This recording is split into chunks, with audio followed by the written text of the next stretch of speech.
মতের সে মনোবতের কোন কথা চিন্তা করি সেই স্থানে মারি যাই পারে না ସେମାନଙ୍କ ନିକଟକୁ ଯିବାକୁ ହେଲେ ମତେ ଏ ମର୍କଟ ରୂପରେ ଯିବା ଠିକ ହେବ ନାହିଁ ମତେ ମର୍କଟ ରୂପରେ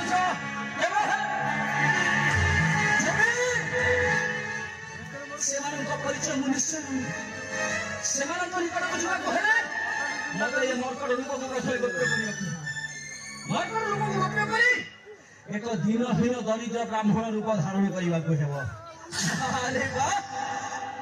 ए मर्कट रूप को गोप्य करी हनुमान धरिब एक ब्राह्मण रूप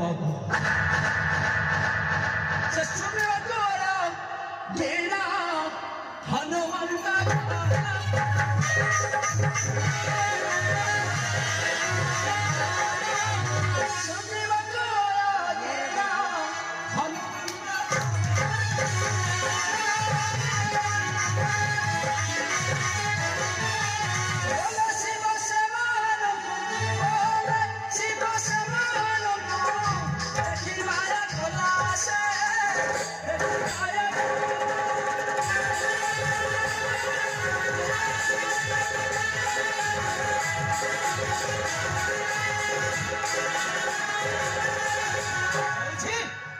मर्कट रूप को गोप्य करी एक ब्राह्मण रूप धारण करी